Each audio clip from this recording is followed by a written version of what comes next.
দীর্ঘ টালবাহানার পর অবশেষে লাভপুর বিধানসভার বামফ্রন্ট মনোনীত আইএসএফ সমর্থিত সিপিআইএম প্রার্থীর নাম ঘোষণা হয়েছে।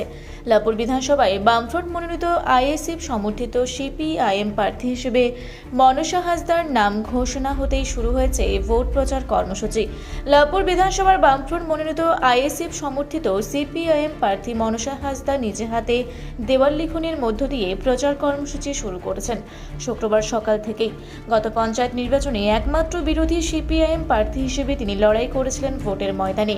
সেই তরুণ তুর্কি আদিবাসী পরিবার থেকে তাকে লাভপুর বিধানসভার বামফ্রন্ট মনোনীত আইএসএফ সমর্থিত সিপিআইএম প্রার্থী হিসেবে নির্বাচিত করেছেন বামফ্রন্ট নেতৃত্ব। বামফ্রন্ট মনোনীত আইএসএফ সমর্থিত সিপিআইএম প্রার্থী মনসা হাসদা জানান, আদিবাসী সমাজের উন্নয়ন তার মূল লক্ষ্য। আসন্ন বিধানসভা নির্বাচনে জয়ের ব্যাপারে আশাবাদী লাভপুর বিধানসভার সিপিআইএম প্রার্থী মনসা হাসদা। ঘোষণা হয়েছে লাভপুর বিধানসভায়, সেই জায়গাতে আপনাকে মনোনীত করেছে সিপিআইএম এর পক্ষ থেকে। আমি প্রার্থী হওয়ার পর থেকে আমি বলবো যে আমাদের যে লাভপুর ব্লকের বা আমাদের লাভপুর বিধানসভায় যে তৃণমূলের যে অপশাসন চলছে, বালি লুট থেকে আপনাদের বিভিন্ন এবং তারা বলতে চাইছে যে উন্নয়নের কাজ করছে। আপনারা জানেন, দেখবেন যে প্রতিটি আদিবাসী পাড়ায় এখনও ঢালাইয়ের কাজ হয়নি, এবং রাস্তাঘাট তাদের যে এই চুরি জোর চুরি এবং এই যে বেকার, আমাদের যে বেকার যারা ছাত্রছাত্রীরা যারা আছে পড়াশোনা করছে, তাদের যে জ্বালা যন্ত্রণা, এই বিরুদ্ধে আমাদেরকে আমরা বাম সমর্থিত যে প্রার্থী, আমরা আগামী দিনে আমরা এই লাভপুর ব্লকে আমরা জিত হবই, এই অঙ্গীকার রেখে আমি বলছি। এবং তৃণমূলের তো তারা দাবি করছে যে তারা উন্নয়নের মানে সেই জোয়ার বয়ে দিয়েছে লাভপুরে, এবং সেই জায়গায় তাদের জয় আশীর্বাদ লাভ হবে। এবছরে তা হবে না। এবছরে মানুষ বুঝে নিয়েছে তাদের যে দুর্নীতি, তাদের যে অপশাসন, তাদের যে উন্নয়ন, মোটেই উন্নয়ন হয়নি। আমাদের গোটা লাভপুর বিধানসভা জুড়ে আপনারা দেখতে পারেন, আমাদের আদিবাসী পাড়া জলের কল থেকে বিভিন্ন কল থেকে তারা দাবি করতে পারলেও মানুষের মধ্যে আমাদের একটা বামপন্থীদের একটা জয়ের, যারা গরিব মানুষ অংশ, যারা আদিবাসী অংশের মানুষ, তারা বাম গণতান্ত্রিক ধর্মনিরপেক্ষ জোটটি তারা বেছে নিচ্ছে। আমরা আশাবাদী, আমরা অবশ্যই আমরা লাভপুর বিধানসভায় আমরা জয়যুক্ত হব। আপনি একজন আদিবাসী সম্প্রদায়ের মানুষ এবং সেখান থেকে করছেন বাম, বলবেন কিভাবে উন্নয়ন করবেন আপনাদের যে কমিউনিটিটাতে, কারণ শিক্ষার ক্ষেত্রে তারা কিন্তু অনেকটাই বেশি।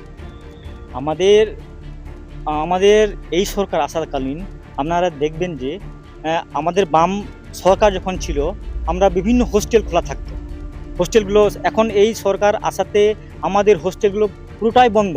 আমাদের আদিবাসী সমাজের যে লেখাপড়া, যে অন্ন বস্ত্র খাদ্য, যে ন্যূনতম যে চাহিদা, সেই চাহিদাটুকুই তারা ভেঙে ফেলছে।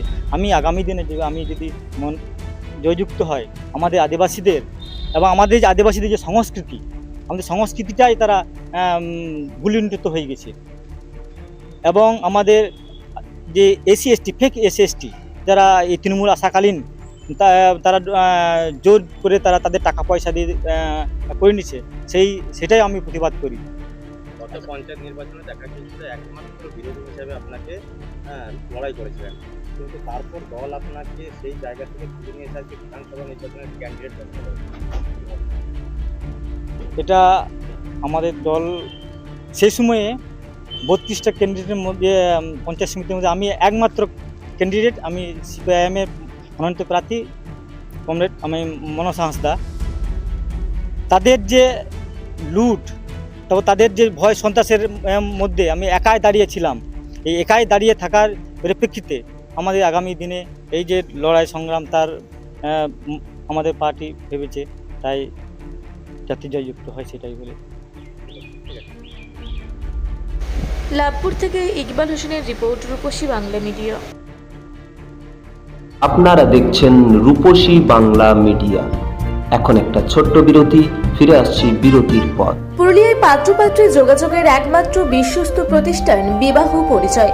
আপনার মনের মতো জীবনসঙ্গী খুঁজতে পাশে রয়েছে বিবাহ পরিচয়। তাই আর দেরি না করে আজই যোগাযোগ করুন বিবাহ পরিচয়।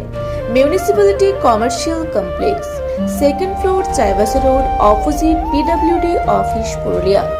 মোবাইল নম্বর 9232440272। ফিরে এলাম বিরতির পর। আপনারা দেখছেন রূপসী বাংলা মিডিয়া।